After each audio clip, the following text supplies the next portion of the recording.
tous, je vous retrouve aujourd'hui pour faire un unboxing de ma commande Casidomi. J'ai pris des petites choses, bon voilà, j'ai voulu tester des trucs, alors je me suis dit que ça pouvait être sympa de partager avec vous. Pour rappel, Casidomi c'est une plateforme sur laquelle vous pouvez trouver énormément de produits bio en ligne. L'avantage premier de la plateforme c'est que moyennant un abonnement de 100€, mais en fait vous pouvez avoir moins 20% sur votre abonnement, voire plus en fonction du mois à laquelle vous regardez cette vidéo, le code ShakerMaker20 vous donnera une réduction vraiment conséquente avec souvent un lot en fait, parce que chaque mois ils proposent un lot cadeau en plus de l'abonnement réduit. Donc vraiment ne vous abonnez pas à Casidomi sans code promo. Donc si vous utilisez mon code promo en plus c'est super gentil parce que moi ça me fait des bons parrainages, donc ça me fait des sous pour pouvoir manger. Vous me nourrissez en utilisant mon code promo. Donc c'est vraiment super gentil. Mais en fait avec Casidomi, au-delà du fait de pouvoir trouver des produits à moins de 20 ou 45% sur internet, donc déjà ça vous fait faire ces économies vraiment cool, vraiment intéressantes, mais surtout moi j'habite en banlieue, j'ai juste un Bio c'est bon, et parfois il y a des marques qui sont pas distribuées chez Bio c'est bon, il est en plus pas très grand parce que je suis en banlieue, donc j'ai pas un choix de fou pour trouver des super aliments, des trucs un peu bizarres, etc.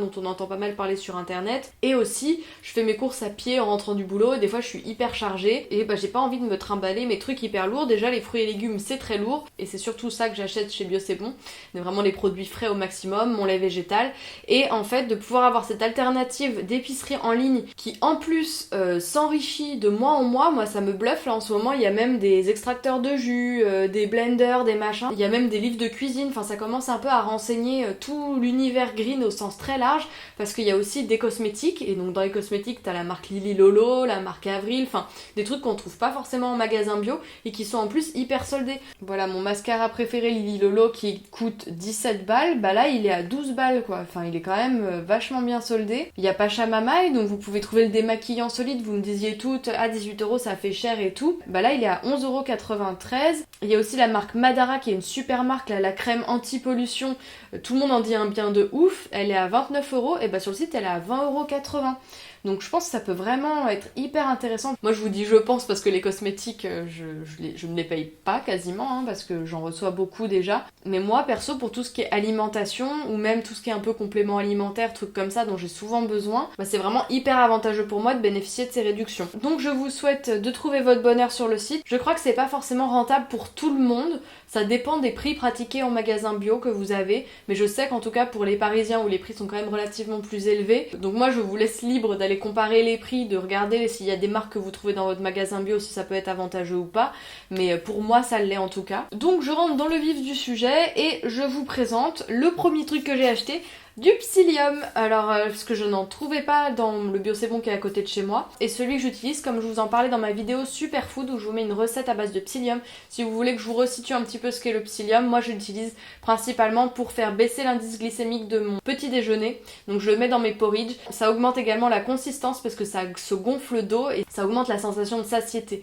Mais attention, le psyllium c'est pas vraiment un aliment en fait, parce que c'est pas absorbé par l'organisme, c'est vraiment quelque chose qui va faire gonfler la bouffe dans votre intestin. Donc là je vulgarise à mort, mais si vous voulez avoir plus d'informations sur le psyllium, je vous laisse aller regarder ma vidéo sur les superfoods où je parle vraiment bien, j'ai fait beaucoup de recherches dans cette vidéo, donc je vous y partage énormément d'informations, donc allez voir ça. Et dedans j'utilise le psyllium de chez Kiki Health qui est disponible chez Nuo et qui est vraiment en farine en fait, qui est très fin, alors que souvent dans les magasins bio il est en espèce de fibre, un petit peu des copeaux, donc je vais pouvoir m'en servir un petit peu différemment de celui-ci, mais je voulais absolument tester ce format là, donc je me suis acheté du psyllium. J'ai fait un petit plein de graines de lin parce que j'avais envie de tester aussi, parce qu'il y a plusieurs oléagineux ou graines qui sont de la marque Casidomi, et je voulais voir un petit peu la qualité des leurs. Donc les graines de lin à ne pas consommer en fait telles quelles, parce que en fait ça n'est pas ingéré par l'organisme, ça ressort tel quel dans vos toilettes. Je suis ravie de vous le dire, ravie de vous l'apprendre, parce que moi je l'ai appris assez tardivement. En fait il faut moudre les graines de lin, et de ce que j'ai lu également ça se conserve quelques temps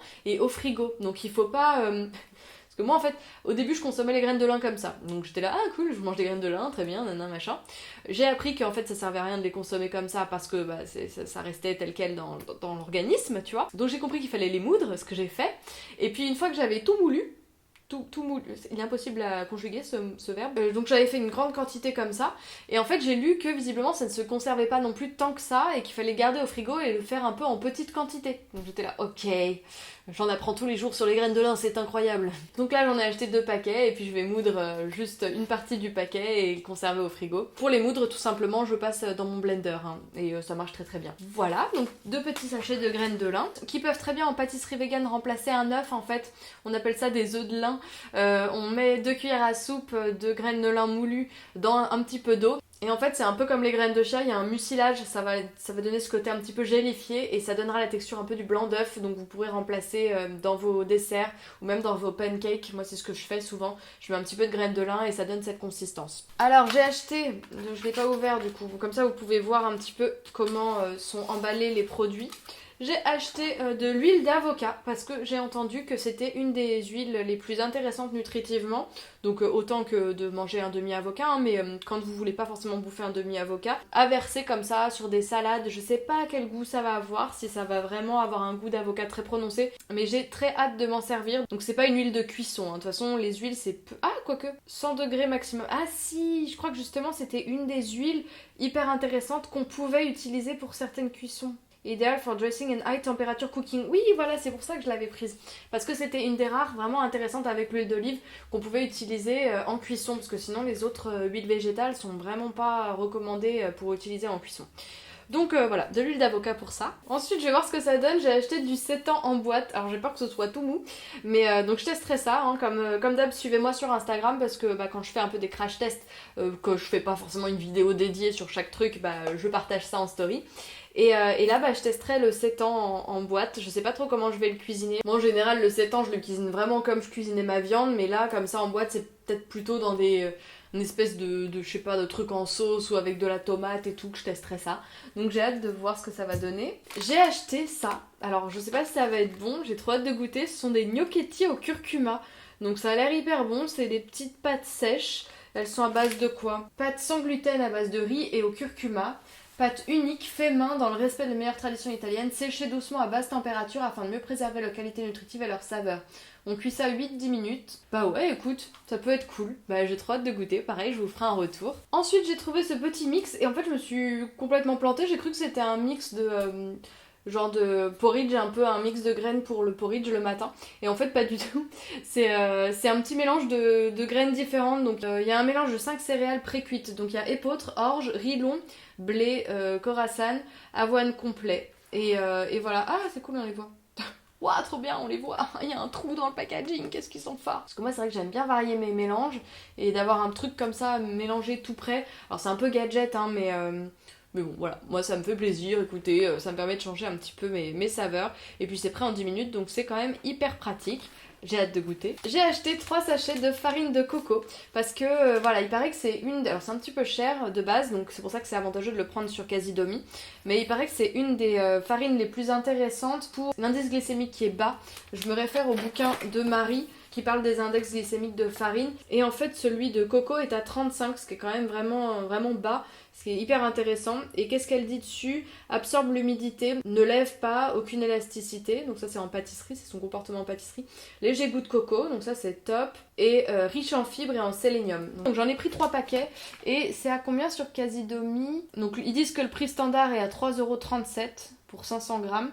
Et donc avec l'abonnement c'est 2,19€, donc c'est à 35%.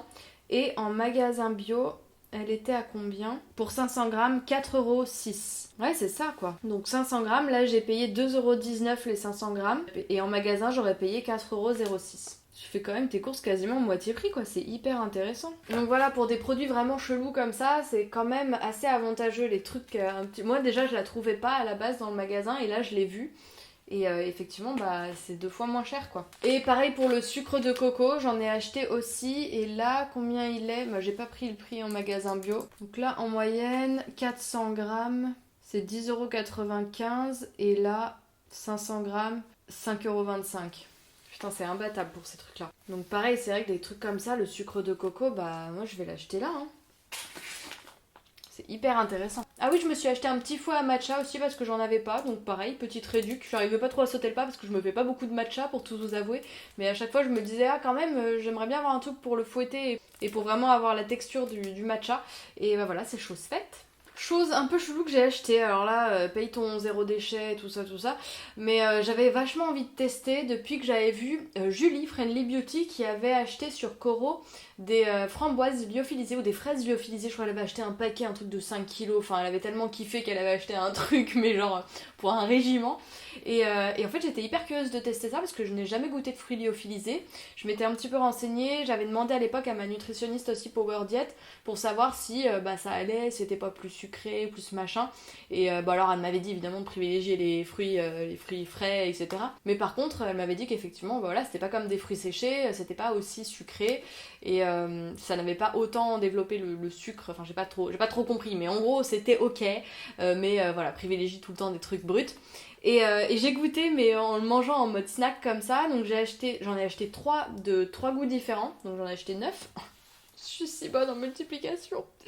Donc j'ai acheté des fraises, des pommes et des pêches. Et j'ai mangé les pêches comme ça en mode snack au boulot parce que justement c'est un jour où j'avais oublié de prendre mon fruit.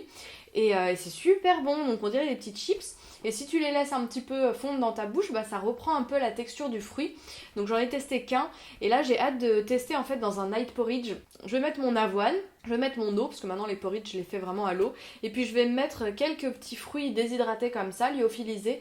Et du coup, je pense qu'ils vont reprendre leur texture et il va y avoir ce côté moelleux quand je vais les manger. Donc j'ai hâte de tester. Dites-moi en commentaire si vous avez déjà testé les fruits lyophilisés et où est-ce que vous les trouvez et ce que vous en pensez, si vous avez plus d'infos sur le côté nutritif de la chose. Mais en tout cas, je trouve que c'est une bonne alternative d'avoir un peu toujours ça si vraiment t'es en galère et que t'as pas de fruits, ou même, je sais pas, ou même en vacances, ou encore une fois dans l'avion, ou machin, si tu pars et que t'as pas forcément l'occasion de te ramener des fruits frais et que tu te dis que tu vas être un peu dans la merde, bah pourquoi pas, tu vois. Moi je me glisserais bien ça dans ma valise si un matin au réveil aux États-Unis on est à l'arrache et qu'on n'a pas de fruits. Donc je suis bien contente d'avoir découvert ça. Ah oui, truc chelou que j'ai acheté mais qui est pas de la bouffe et que je connaissais en fait pour en avoir dans les aquariums. En fait mon copain en a dans l'aquarium, on appelle ça des nouilles dans l'aquarium, et là en fait ce sont des petites perles de céramique. Donc en gros c'est pour faire un peu comme le charbon dans les bouteilles d'eau. Tu mets tes petites perles de céramique en bas de ta bouteille et ça va normalement supprimer un peu les bactéries. Donc je pense qu'il faut que j'enlève le fil et que je les mette dans le fond de ma bouteille. Et qu'est-ce qu'ils disent en mode d'emploi ? Perles de céramique. Placez le fil... Ah non, faut pas couper. Le fil de perles de céramique dans le bac de votre réfrigérateur ou sur le plat de la clayette accueillant vos fruits et légumes pour conserver jusqu'à 3 fois plus longtemps. Dans le réfrigérateur, les perles neutralisent également odeur et humidité. Ah oui, c'est ça en fait, je l'ai pas acheté pour les bouteilles d'eau. Je l'ai acheté en fait parce qu'il disait que si tu mettais ça dans tes coupelles de fruits et légumes, et ça permettait de les conserver plus longtemps et qu'ils pourrissent moins vite. Alors je demande à voir parce que c'est vrai que les fruits et légumes bio, moi perso les carottes elles deviennent toutes molles et tout au bout de peu de temps, donc ça fait un petit peu chier quand même. Et j'aimerais bien tester ça, donc je vais d'abord tester. J'aurais dû en prendre 2, pourquoi j'en ai pris qu'un ? Je sais pas, peut-être que j'étais un petit peu dubitative. Donc je vais tester ça dans le truc de fruits et légumes et je pense que je mettrai ça aussi dans ma bouteille d'eau pour neutraliser un petit peu le goût. Parce que j'ai déjà un charbon, mais je trouve ça chiant parce que en fait il rentre pas dans la bouteille que j'ai et puis après en gros il va tomber quand je vais verser. Bon bref, je suis pas à l'aise avec le truc en charbon, mais je l'ai, il est neuf dans un tiroir, il attend d'être utilisé et de charbonner. Qu'est-ce que j'ai acheté d'autre au lieu de dire des conneries ? Ah, j'ai acheté des trucs de blogueuse, j'ai acheté des boutons de rose, mais ça c'est plus pour faire des petites décos sur mes recettes que je vais vous proposer. Tu l'as fait ta mise au point ? Oui, voilà. Donc ça voilà, c'est plus pour déposer un petit peu sur des cafés ou dans mes setups de photos. C'est des trucs de blogueuse ça. Bon alors ça c'est tout le stock de fruits lyophilisés, en veux-tu en voilà. Le stock de farine de coco. Ouais, je crois que c'est tout. J'ai juste encore acheté le cumin et ça. J'ai acheté du cumin et du guacamole. Alors c'était avant que je vous demande votre avis sur les meilleures marques d'épices en fait sur les réseaux sociaux. Je vous avais demandé si vous aviez des bonnes marques. Donc moi je m'étais arrêtée sur Nomi Épices. Donc Noumi, je sais plus comment ça s'appelle, je vous mettrai le lien. C'est une marque d'épices hyper sourcée, qui fait super gaffe à tout, hyper éthique, machin et tout. Donc je pense que j'irai acheter mon cumin ou je sais pas, peut-être d'autres épices, du paprika, des trucs comme ça un peu particuliers pour qu'il soit vraiment goûtu, j'irai en acheter là-bas. Mais voilà, pour le moment j'ai commandé les cooks qui sont pas, voilà, c'est celles qu'on trouve facilement en magasin bio. Mais en tout cas, le guacamole, le mélange guacamole est ultra bon, j'ai vraiment kiffé, je le fous sur mon avocat maintenant. Je l'avais commandé parce que Ilia de la chaîne Ilia Renon avait acheté ce mélange guacamole dans sa commande Casidomi aussi, donc j'ai copié. Donc dedans il y a du piment doux d'Espagne, de la coriandre en poudre, de l'oignon, du poivron rouge, du cumin, de la coriandre feuille, de la tomate, de l'ail, du paprika fort, du poivre noir. Et c'est hyper bon, ça fait un petit mélange très agréable sur les avocats. Et puis le cumin, passion ou mousse quoi, donc voilà, donc je le démonte dans mes mousses. Voilà pour ce petit tour d'horizon de ma commande Casidomi, j'espère qu'elle vous aura plu, que vous aurez découvert des trucs, et que voilà, vous profiterez peut-être de l'abonnement si ça peut être utile pour vous. Encore une fois, je vous pousse pas du tout à l'abonnement, je vous montre juste que l'offre est quand même assez riche, et qu'elle peut être vraiment intéressante quoi. Moi, je propose, tu disposes. Je te fais des bisous, je te dis à la semaine prochaine, salut!